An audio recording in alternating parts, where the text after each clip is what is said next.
Welcome back to another episode of Stand on Guard. I'm your host, David Krayden, and we're celebrating 2 years of the Freedom Convoy. And I'll explain exactly what I mean by that in a minute. So we are in a very precarious position in this country. We need political change, but we also need the resolve to resist.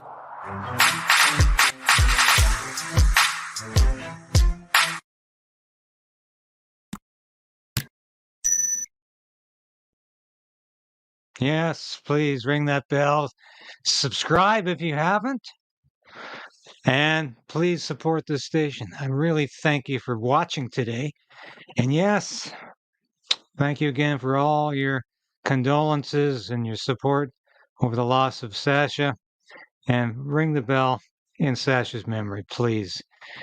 She would appreciate it, and I do too. And she was always a part of this broadcast, and I think we're going to continue to bring you the news that you need to hear and you need to know. And it has been such a pleasure to be able to do that for the last year. And it's been about a year now since I started doing this independently, and it's been a really fantastic, positive experience. And I have been so blessed to be a part of it and have so many fantastic viewers out there. Now, I was so dense today, I thought I was going to do a live question period. Rush back from the gym, put on my computer, linked to CPAC, and discovered, hey, how was this sitting this week? So I thought I would focus on what I was going to do before question period began, which is to remember the Freedom Convoy, to let you know what's going on with this legal challenge, and to do a little retrospective. Because, Valentine's Day was last week, right? And that was the second anniversary of Trudeau, Prime Minister Justin Trudeau, invoking I was going to say the War Measures Act, the Emergencies Act against the Freedom Convoy. He chose Valentine's Day to do that. I mean, and that was just so illustrative, so symbolic of how ironic this whole episode was in Canadian history. Here's this guy bringing down the full force of the police and the state against peaceful protests, freezing bank accounts. This is just unheard of in a democracy, supposed democracy. So last week was the second anniversary. And of course, they had a weekend get together of some of the original participants. And we're going to be discussing that in a minute. But I think it's significant to say, because you probably don't even know this, but there is a lawsuit or lawsuits from 20 of the leading participants of the Freedom Convoy against the Trudeau government. Now, I did a story on this last week for the Post Millennial, and focusing, of course, on Tamara Leach and Chris Barber. Every member of this group, of the 20 that are suing the Trudeau government, are asking for $2 million each. Not $2 million for the whole lawsuit, $2 million each. Now that seems pretty fair to me when you consider they are the focus of a $300 million lawsuit from people downtown Ottawa who are whining about there being a little more exhaust in the air, the honking, yes, and all of that. I cannot believe a judge allowed this thing to continue, but it has. So, but if you haven't heard about this lawsuit against the Trudeau government, don't be surprised, because it's not been covered by the mainstream media. And here's the suit from the people who are filed from Alberta, people who have filed from Ontario. This is very significant. This is very significant because what have they got in their favor right now? The recognition from a federal judge that the invocation of the Emergencies Act was illegal, improper, unreasonable, unconstitutional, should never have happened. So I would say these Freedom Convoy participants have the full force and weight of the law on their side. So we will see what happens and how the Trudeau government and its underlings and its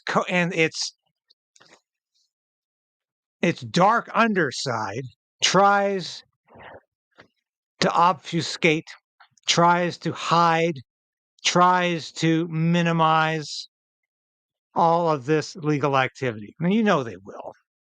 You know they will. So this will be interesting to see.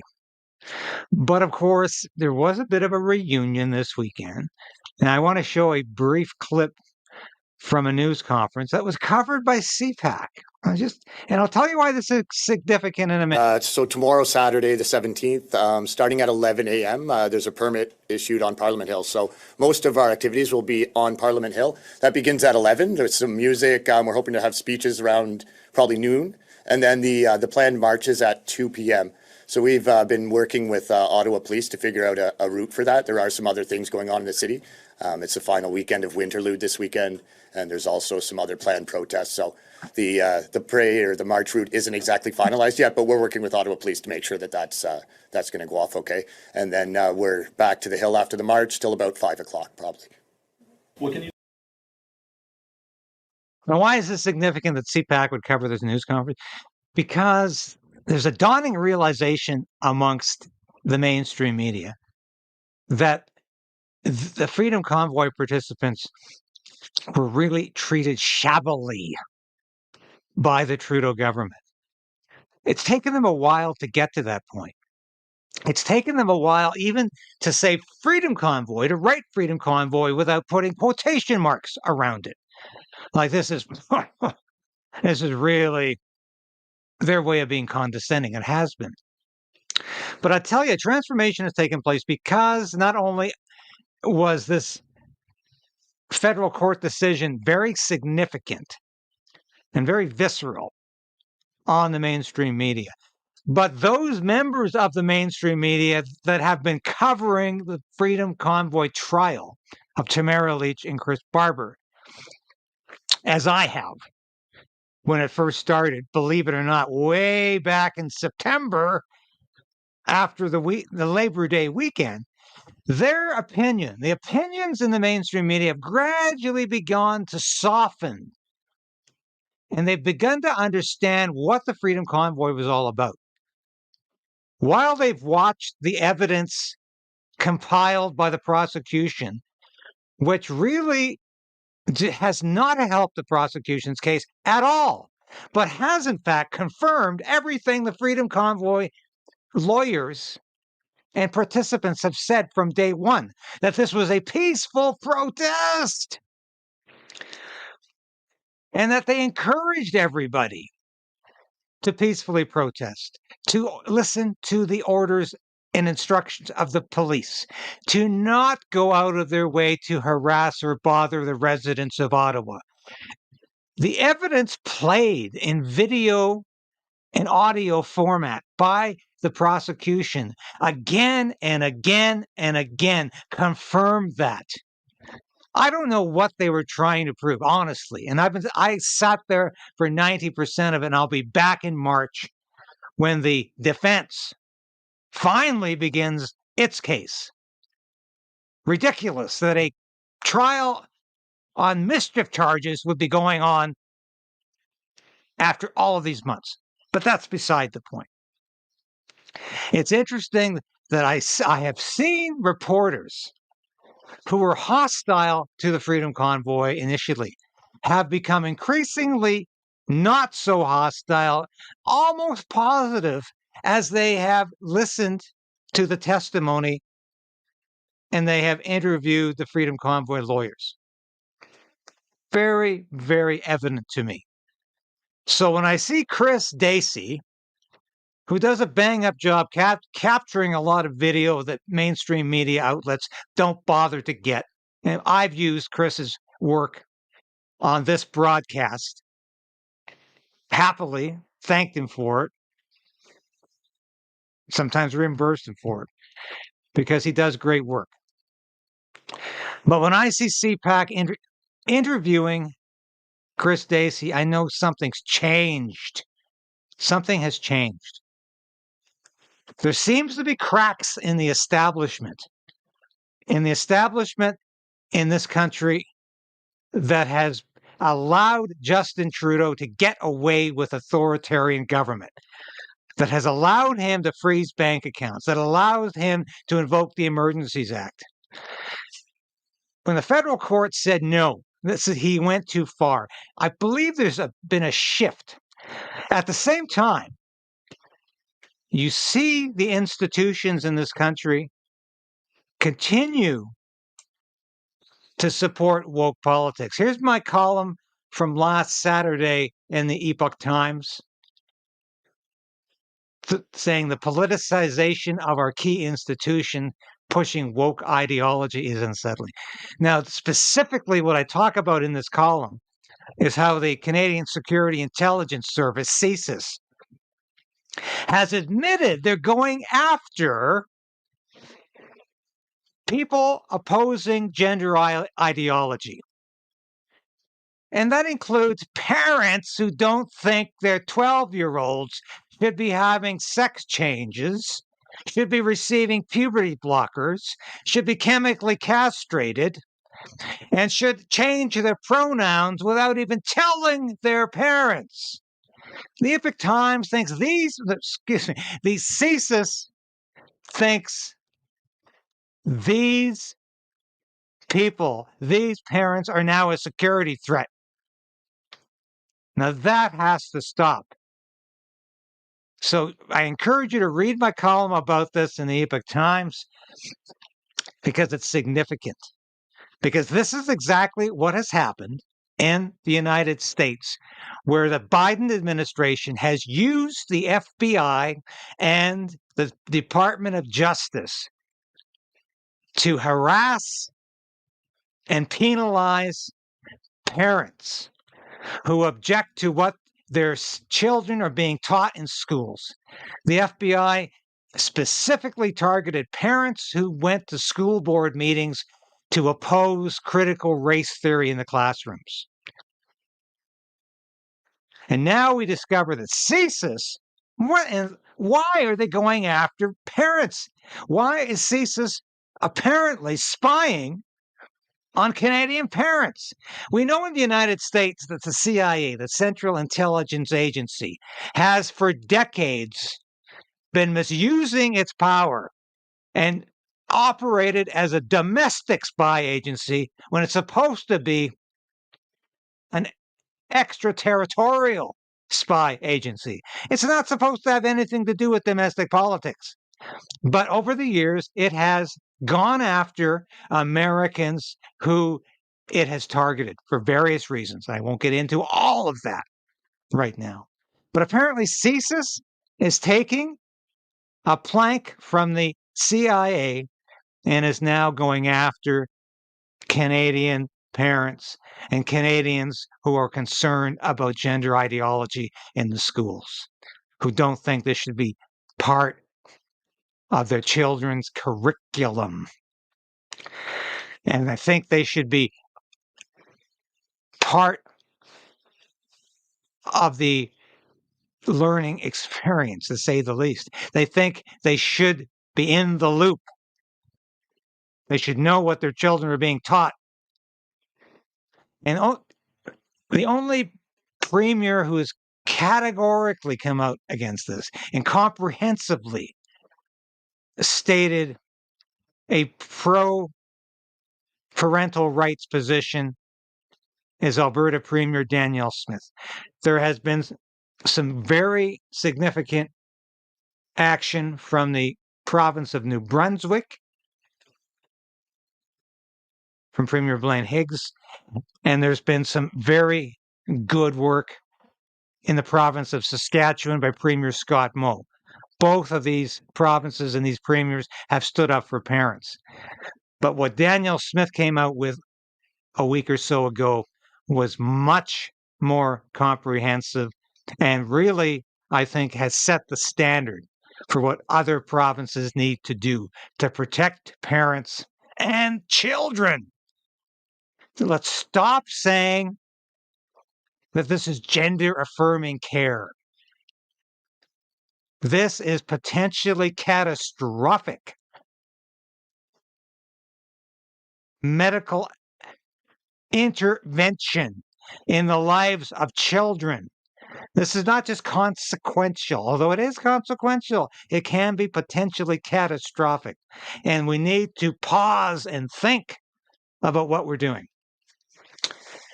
So, to get back to what Chris Dacey was talking about there, yeah, there was a reunion over the weekend. Now, I want to show this collection of slides. And it's important we remember what the Freedom Convoy was all about. It was not planned in advance. It was an organized activity only insofar as people talk to each other through social media. It was an organic event where people almost improvised, almost came together without planning and preparation to oppose the COVID-19 mandates and the lockdowns. And for those of us who were there, I participated as a journalist. I interviewed people on the street, in their trucks. I literally leaned my head into people's trucks with my phone to interview them, to record interviews. I sat down and I ate with people in the tents where they provided food. I spent the weeks actually meeting with these people instead of sitting in a news headquarters talking to other journalists, talking to talking heads who all confirmed that this was some sort of nefarious get together. That's not what I did. Let's watch this, and I'm just going to comment as we go through it. Yeah, it was cold that February, wasn't it? Yeah, and the trucks all came in. You remember them coming down the 417 and the 401, waving those flags. It was an historic event. Nothing like this had ever happened in Canada before.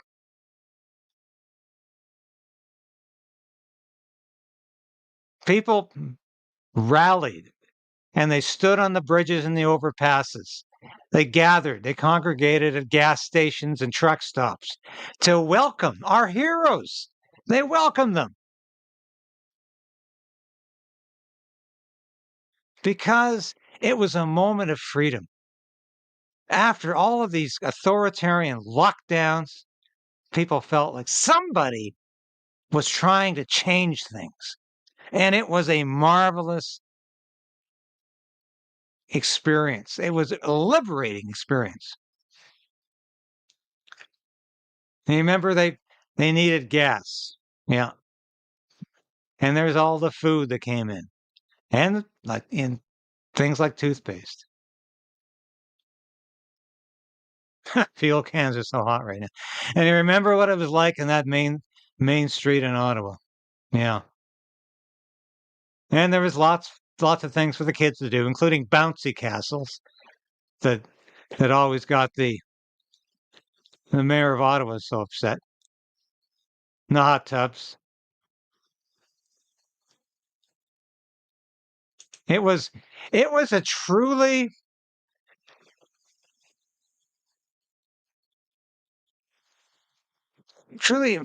heroic time. But I remember how people felt like there was a sense of liberation in the air, and that hadn't existed in a long time. And it didn't matter that Justin Trudeau called these people names, said they were misogynists and racists and Nazis. How ironic was that? How ironic was that when it was Justin Trudeau who invited a former Nazi Waffen SS soldier to come to the House of Commons and sit in the gallery to receive 2 standing ovations. And it was Trudeau who said these people were a bunch of Nazis. Horrible. But I was there for all this, and a lot of these pictures were taken by myself or others. And it was a really, really exciting time. I look back on it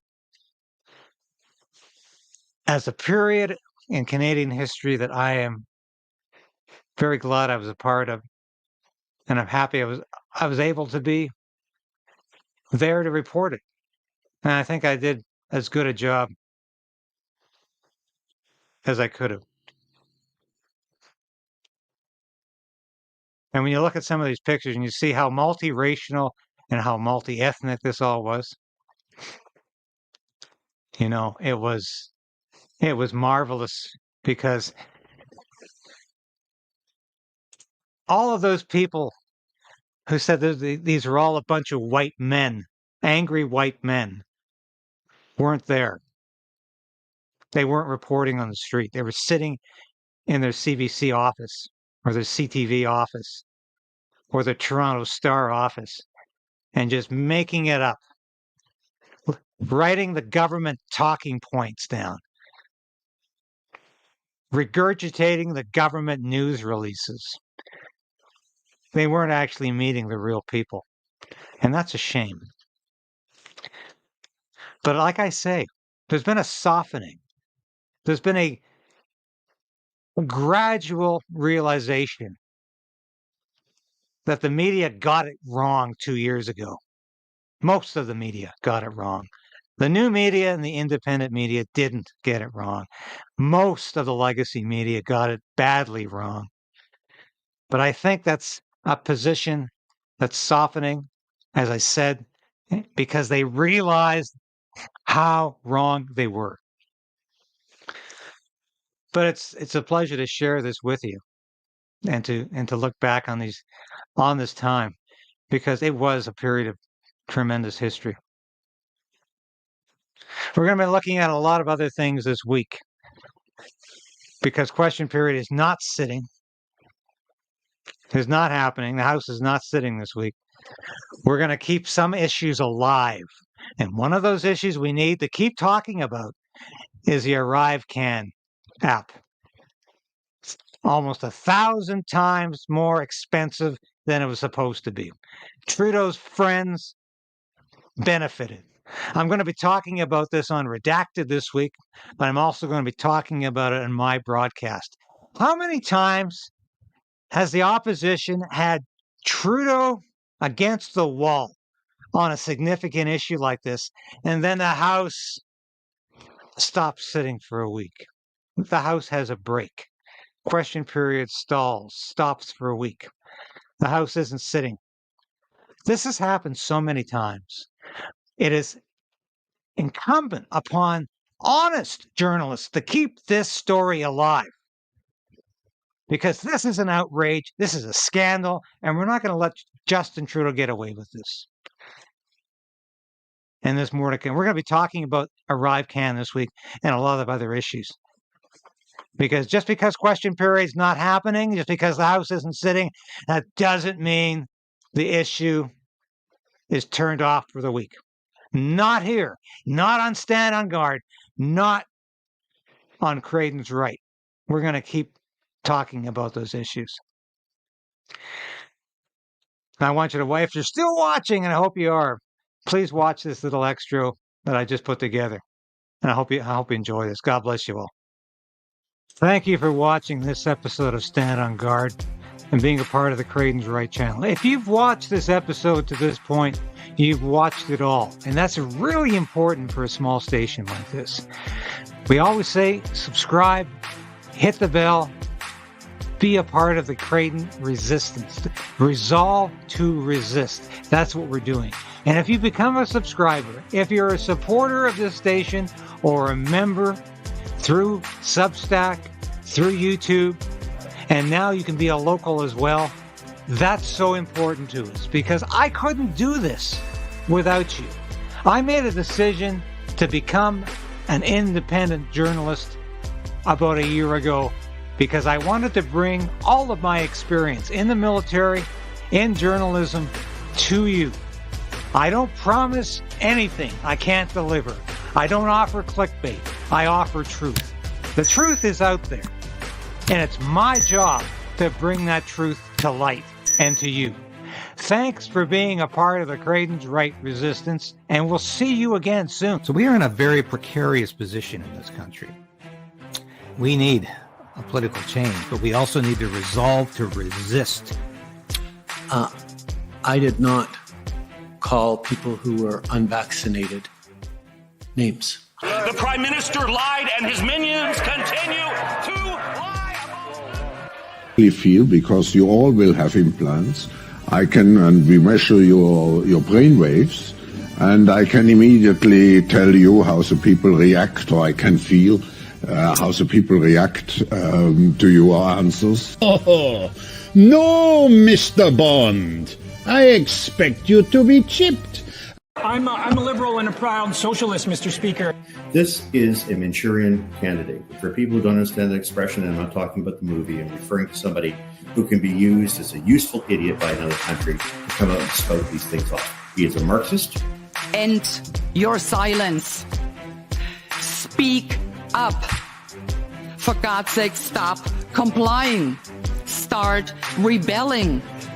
They're out to get you if you do not resist. But mercy's sake alive, looks like we got us a convoy. Canadian country singer Paul Brandt here. I've been listening with my wife and 2 kids, and we want to say thank you for all you're doing in defense of civil liberties and freedom. I'll ask the question I posed to you at the start of my round. Will you apologize on behalf of the government for this outrageous invite? And stand by the invitation. Of course, what I said in my initial. You have no shame. What? Oh my heavens! There is nothing they fear like the crystal clear sound of someone somewhere telling the truth. So it will be a world integrating the physical, biological, and the digital dimensions. So it will be a new world. Stop giving them the benefit of the doubt. Because I can tell you, you cannot comply your way out of a tyranny.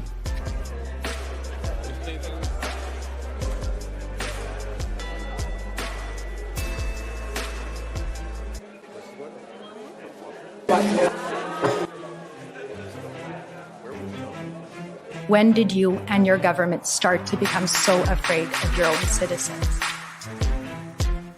And now he's calling them domestic terrorists and wants to freeze their bank accounts. This has been absolutely outrageous.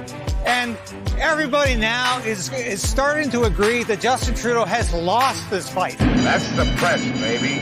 The press. And there's nothing you can do about it. Nothing. Yeah. That's wonderful. I hope you enjoyed that little extra we put together. And we really thank you. We do thank you for the support you've offered and all the times you've come through. And your comments have been so much appreciated over the last month. This has been a horrible month at times for many, many reasons. And your comments have been so reassuring, so exhilarating at times, and such a source of comfort. Thank you. And thank you for your support and your continued support. It means so much.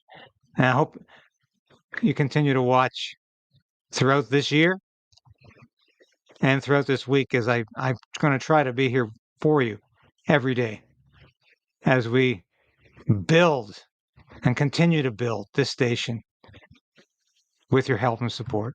Thank you, and we will see you again